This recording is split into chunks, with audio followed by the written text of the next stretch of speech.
तो वही किसी मित्र की एक चिट्ठी है और उन्होंने एक सवाल पूछा है।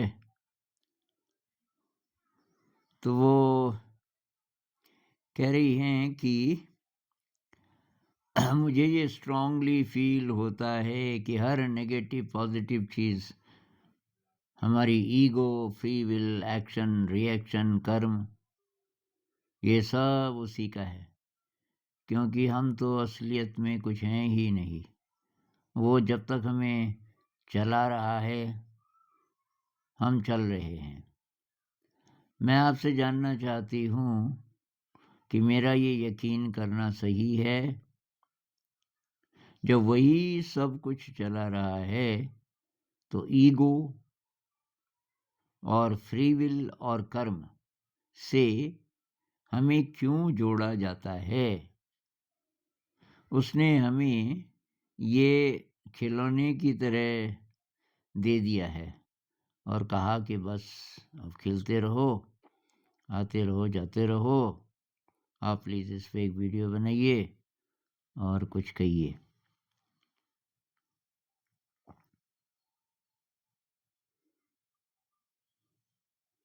ईगो, फ्री विल, कर्म से फिर हमें क्यों जोड़ा जाता है जब सब वही करवा रहा है?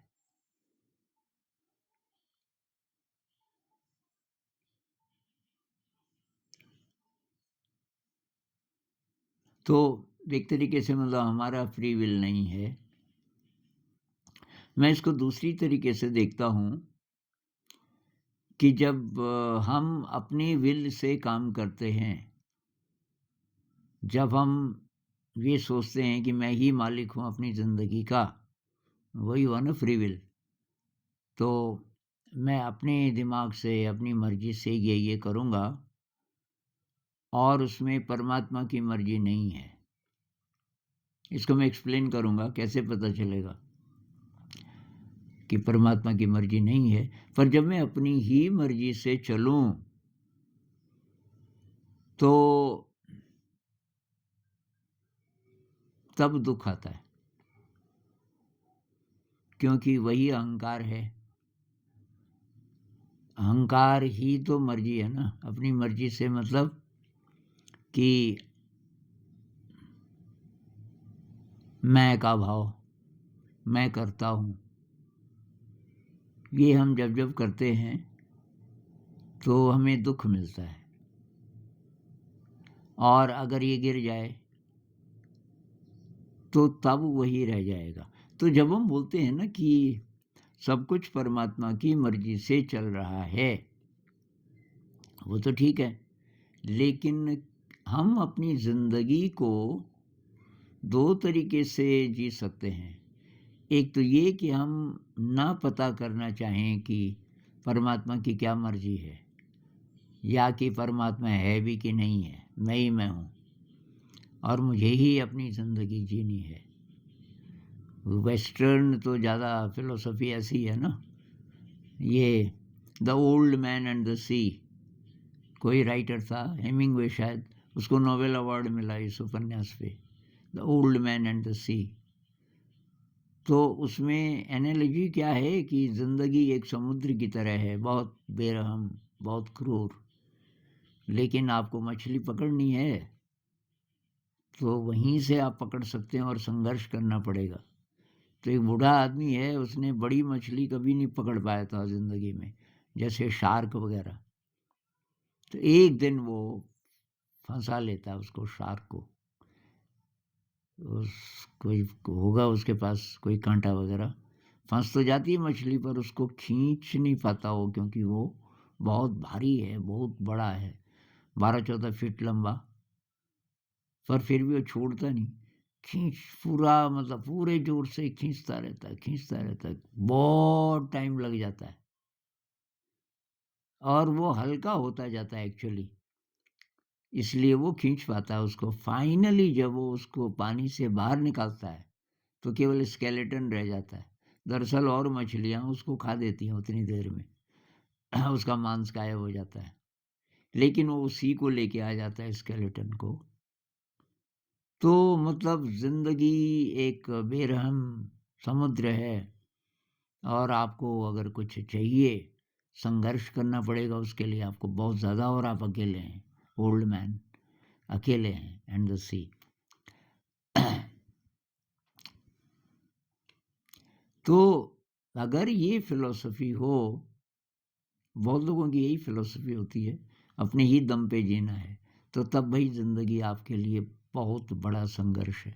तो एक स्टाइल ये है जीने का, जिसमें फ्री विल है, फ्री विल इतना ज़्यादा है कि बस आप ही का विल है। तब आप कभी नहीं बोलोगे दाई विल ओ लॉर्ड, हे ईश्वर तेरी इच्छा पूरी हो, क्योंकि ईश्वर को मानते होते तो ये क्यों बोलते कि मेरी मर्जी मेरी इच्छा।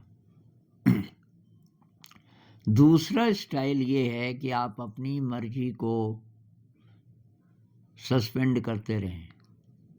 भाई मैं ये चाहता हूँ लेकिन परमात्मा क्या चाहता है कैसे पता चलेगा? उसके लिए साइलेंस में चले जाओ। साइलेंस में जाने का मतलब आपका ईगो चुप हो गया, उस समय अहंकार चुप हो गया। जितना जितना हम ध्यान के द्वारा उस स्टेट में जा पाएंगे जहाँ अहंकार नहीं है, मैं नहीं है, तो तब गाइडेंस मिलनी शुरू होगी धीरे धीरे, और तब ऐसा लगेगा कि ज़िंदगी वही चला रहा है।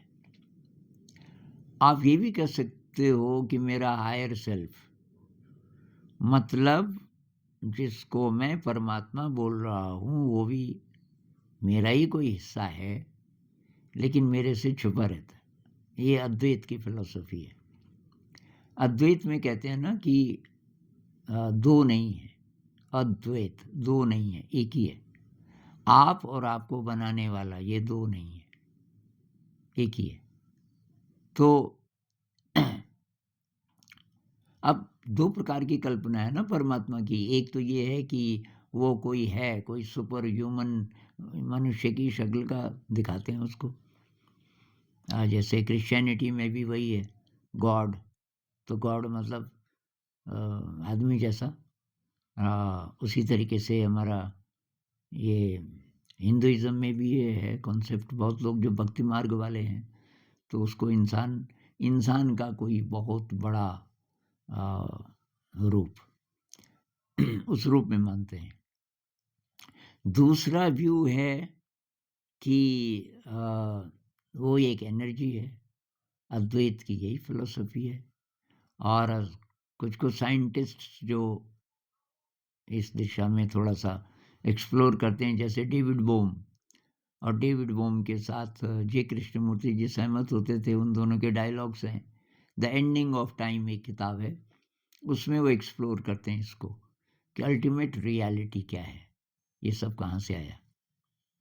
तो ये व्यू बहुत सारे साइंटिस्ट भी मानने लग गए हैं कि कॉन्शियसनेस का एक्सप्रेशन है सब कुछ। एक विराट चेतना का फील्ड है, सुपर इंटेलिजेंट, टाइमलेस, बिगिनिंगलेस, मतलब कभी वो शुरू नहीं हुआ। ये सब शुरू कब हुआ, कभी नहीं हुआ। वहाँ टाइम और स्पेस का कोई मतलब नहीं। और वो एक्सप्रेस करता है अपने आप को कई कई कई ढंग से, और हम उसी का एक्सप्रेशन है, कह लो चाहे वही है। इसकी एक एनालॉजी ये भी है कि कोई बहुत बड़ा, मान लीजिए कि अदृश्य एनर्जी का सूरज जैसी जैसा कोई कोई चीज़ है, लेकिन अदृश्य, उसको हम देख नहीं सकते, क्योंकि वो सूरज को तो हम देख सकते हैं लेकिन वो एनर्जी का एनर्जी फील्ड है और उसकी बाउंड्री नहीं है, अनंत है। और उसी का हिस्सा हम हैं, या उसके बहुत सारे, उसने अपने में से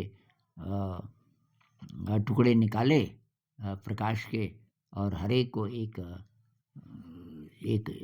बीइंग बना दिया, एक इंसान बना दिया। और अब ये हम भूल गए कि हम कौन हैं। हम भी वही हैं जो कि परमात्मा के जितने एट्रीब्यूट्स हैं वो हमारे भी हैं, क्योंकि हमारा दिव्य स्वरूप हमसे ढक गया। सारी प्रॉब्लम मेरे ख्याल से यहाँ है, जो संत लोग बार बार बार बोलते हैं, नो दाई सेल्फ, स्वयं को जानो, तो क्या जाने, तो हमारी दिव्यता ढक गई हमारे अहंकार से, हमारे दुष्कर्मों से। तो यहाँ ये थ्योरी आ जाती है पुनर्जन्म वाली भी। पुनर्जन्म, ईगो, कर्म, ये सब अब जुड़ गए, क्योंकि ईगो है तो दुष्कर्म करेंगे ही करेंगे हम। ईगो का वही तो मतलब है, मैं ही करने वाला हूँ, दूसरा कोई नहीं है, तो मैं गलत ही करूँगा और उसका रिजल्ट फिर गलत ही होगा।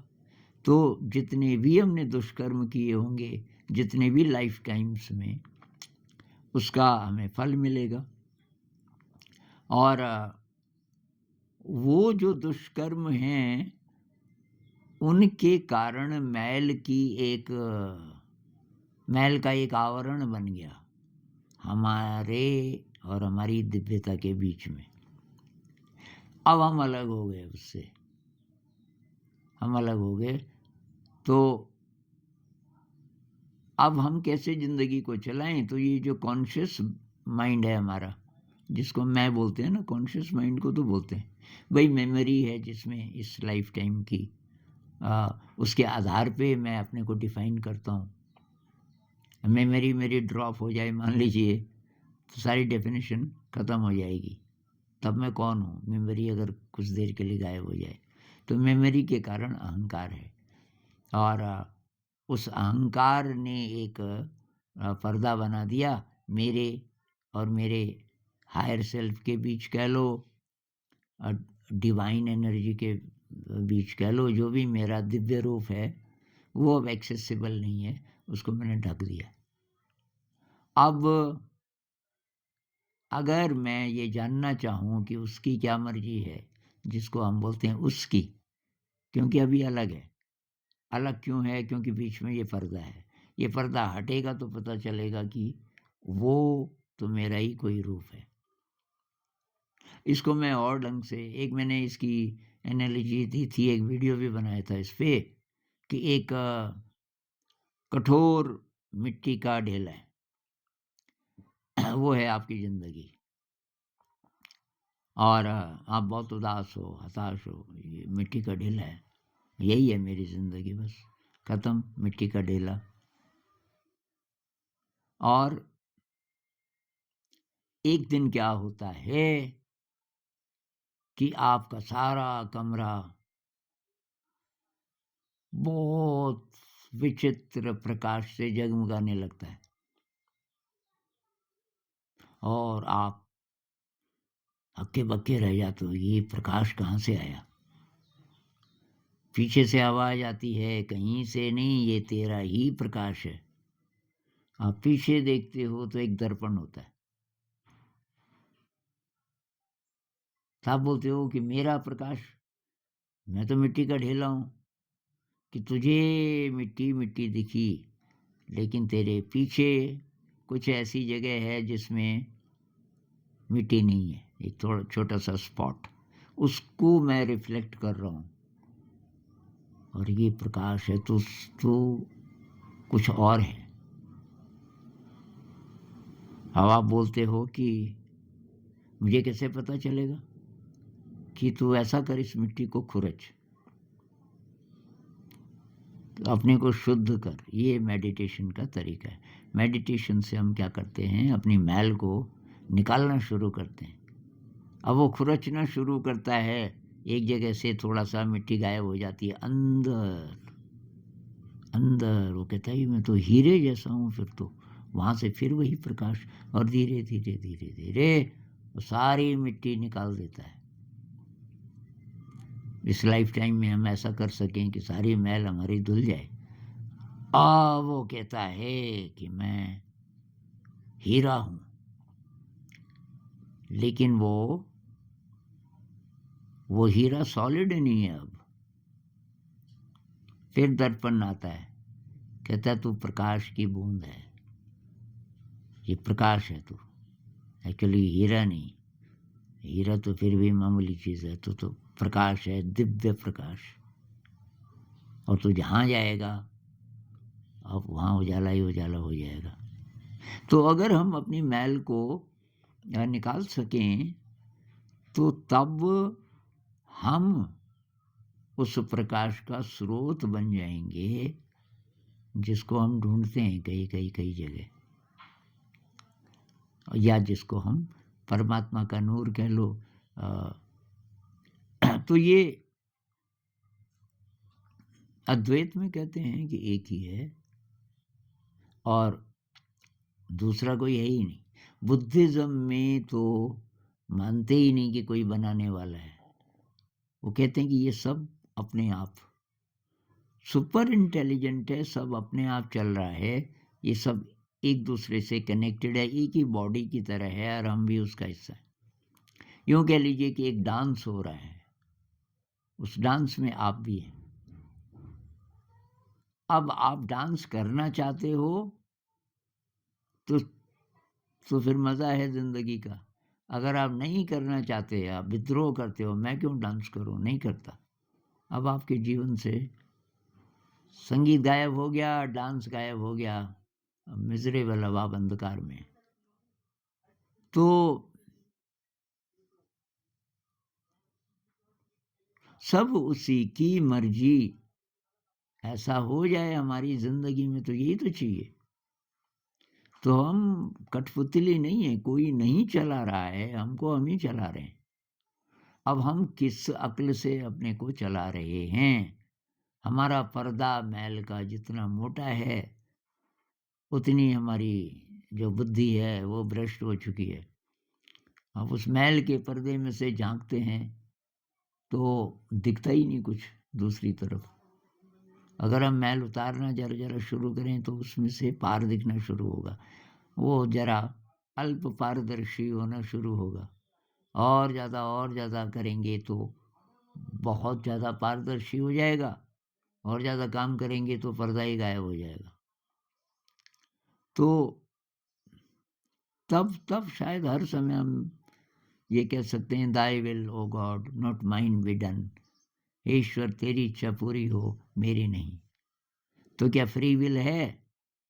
फ्री विल इस तरह है कि जैसे कोई बच्चा है ना, और अब तिमंजिला मकान है ऊपर, अब वो किनारे किनारे आप बोल रहे हो भाई ध्यान रखना यहाँ से गिर भी सकता है। अब एक जगह बच्चा खड़ा होके बोलता है कि मैं जंप कर दूं नीचे, मम्मी कहती है बेटा चोट लगेगी, छत पे घूम ले, जंप मत कर। वो कहता है नहीं मेरी मर्जी, तो जंप करेगा तो बचना मुश्किल है।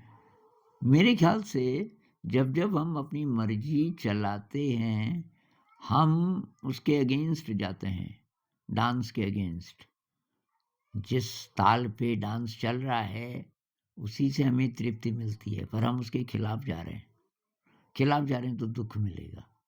तो दुख की एक डेफिनेशन ये हो सकती है कि हम अपनी जिद चलाते हैं। बुद्धिज्म के अनुसार दुख का स्रोत है तृष्णा, इच्छा, डिजायर अपने लिए, मुझे ये चाहिए ये नहीं चाहिए। राग और द्वेष से जब हम ग्रसित होते हैं, राग का मतलब जो जो आपको पसंद है, जो जो अच्छा लगता है, इंद्रिय सुख है, ये है वो है, ये चाहिए। और या साइकोलॉजिकल सुख है, मेरा नाम हो, मेरा ये हो, मेरा वो है, ये हो। और द्वेष का मतलब है कि ये नहीं चाहिए, मुझे कष्ट नहीं चाहिए ज़िंदगी में, ये नहीं चाहिए वो नहीं चाहिए। तो ये राग और द्वेष से अगर आप फ्री हो जाएं कि एक्सेप्टेंस जैसा भी है जीवन में आपको एक्सेप्टेबल है, और तृष्णा गायब हो जाए। तृष्णा क्या होती है? एक तो ज़रूरत, भाई रोटी कपड़ा मकान ये तो हमें चाहिए, हवा पानी ये सब चाहिए जब तक शरीर है, ये तो है ज़रूरत। तो वो तृष्णा नहीं है, तृष्णा है साइकोलॉजिकल, कुछ अतिरिक्त चाहिए, डर के कारण या किसी और कारण से, मेरा नाम हो, मेरा ये। इसको मैं इस तरह से देखता हूँ कि अगर आप साइकोलॉजिकली दुनिया पर डिपेंडेंट हैं तो वो दुख का स्रोत है। अगर आप साइकोलॉजिकली फ्री हो गए, साइकोलॉजी मतलब साइकोलॉजिकली मतलब कि नाम हो, पद हो, लोग वाह वाह हो। जब जब आपको लोग चाहिए आपकी डेफिनेशन को बेहतर बनाने के लिए, वो डेफिनेशन क्या है? वही अहंकार है। तो तब तब आपको दुःख ही मिलेगा। तो मैं तो इसको इस तरह देखता हूँ कि जब हम बोलते हैं सब उसकी मर्ज़ी है, लेकिन वो जो जिसको हम परमात्मा बोलते हैं, मैं उसको एनर्जी फ़ील्ड की तरह लेता हूँ। एक सुपर इंटेलिजेंट एनर्जी है, वही एनर्जी इस समय हमको ज़िंदा रखे हुए है। मैं बोल रहा हूँ तो ये वही एनर्जी है। अब कितना मैं उस एनर्जी को एक्सेस कर सकता हूँ, ये डिपेंड करता है कि बीच में महल की परत कैसी है। मेरा जो कॉन्शियस माइंड है और मेरा जो अनकॉन्शियस है, साइकोलॉजी की भाषा में बोलें कि ये अगर मिल जाएँ तो बात बन जाए। इसका एक अनुभव बहुत सारे लोगों का लूसिड ड्रीम में होता है, या तो समाधि में होता है, लेकिन लूसिड ड्रीम में बिल्कुल आम इंसान को कई बार तो जिनको ध्यान का भी अभ्यास जिनका नहीं है, उनको भी अनुभव हो जाता है लूसिड ड्रीम में। लूसिड ड्रीम में आपका जो अनकॉन्शियस माइंड है और कॉन्शियस सारा जाग जाता है। अब वो स्थिति है जब आप बहुत सुपर पावरफुल बन जाते हैं। मेरे लूसिड ड्रीम के कुछ वीडियोस आप देख लेना, और वहाँ अगर आप ध्यान करोगे तो बात ही क्या है, मतलब उसका जो इम्पैक्ट होगा आपके बॉडी माइंड पे, वो हज़ारों गुना गुना ज़्यादा होगा, बजाय कि जब हम जागे हुए में ध्यान करते हैं। तो उस समय हम एक हो गए उस विराट के साथ काफ़ी हद तक। किस हद तक डिपेंड करेगा हमारी तैयारी कितनी है, कितना, क्योंकि अ, अभी जन्म-जन्म की यात्रा है ना, तो गंदगी बहुत ज़्यादा है, कितनी साफ़ हुई उस पे डिपेंड करेगा। तो मेरे ख़्याल से काफ़ी हद तक ये आपको क्लियर हो गया होगा। हमारी डेफ़िनेशन बदलने लगती है जैसे-जैसे हमारी ईगो मेल्ट होनी शुरू होती है। जैसे-जैसे मैल की परत कम होनी शुरू होती है, ये ध्यान से आप अनुभव कर सकते हो। जब आप ज़्यादा इसका अभ्यास कर, ध्यान का मतलब केवल ये नहीं है कि बैठ के आप अभ्यास जितना करते हो वही नहीं। ये हर समय जब आप बहुत ज़्यादा अवेयर रहने लग जाते हो, आपके मन से, वाणी से, मनसा वाचा कर्मणा हर लेवल पे, और पूरे दिन लोगों के साथ इंटरैक्शन में अ, हर समय ज़रा प्योरिटी आपकी जब बढ़ जाती है, तो तब आप ये महसूस करते हो कि आपकी एनर्जी का थोड़ा विस्तार हो गया। आपका असर पड़ता है जहाँ आप रहते हो उस जगह पे, वहाँ के लोगों पे, वहाँ के पूरे वातावरण पे, वहाँ के आसपास जो जीवधारी रहते हैं उन पे, पेड़-पौधों पे। तो ये अगर ऐसा हम बिल्कुल शुरुआत में भी महसूस करने लग जाते हैं, तो फिर इसका धीरे-धीरे एक्सपेंशन अगर हम कर सकें,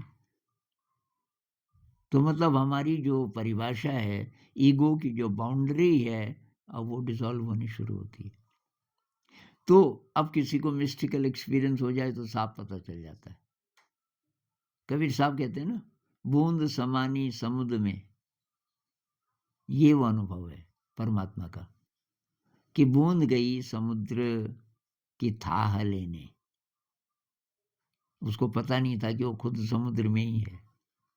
तो मान लीजिए कि आप ऐसी पानी की बूंद हैं जिसके चारों तरफ एक भ्रम की बाउंड्री है, और उस भ्रम की बाउंड्री के पार आप समुद्र को देख नहीं पाते। अब आपने कोशिश की साधना से, और वो जो भ्रम है वो गायब हो गया, और आपने देखा कि ये तो मैं तो समुद्र हूँ। तो बूंद समानी समुद्र में सोकत हेरी जाए, अब बूंद नहीं रही। एक और तरीके से भी वो कहते हैं, जब मैं था तब हरि नहीं। जब मैं था, ईगो, कॉन्शियस माइंड, तब हरि नहीं। तब वो स्पर्श नहीं था मुझे। हायर सेल्फ कह लो, परमात्मा कह लो। अब हरि हैं मैं नाही, अब मेरा सारा जीवन ही हरिमय बन गया, लेकिन अब मैं नहीं है, मैं खत्म हो गया। तो मेरे ख्याल से जो संत लोग हैं ये इस तरह से जीते हैं, मैं खत्म हो गया। अब वो कहते हैं कि अब तो उसकी रजा, वही तो चाहिए हमें। हमें यही चाहिए कि हमारे जीवन में परमात्मा की रजा चले, परमात्मा की इच्छा चले, क्योंकि तभी हम सुखी हो सकते हैं, क्योंकि हम वही हैं, हम उससे अलग नहीं हैं, लेकिन हमें पता नहीं है। तो इससे फिर कभी और बात करेंगे। नमस्कार।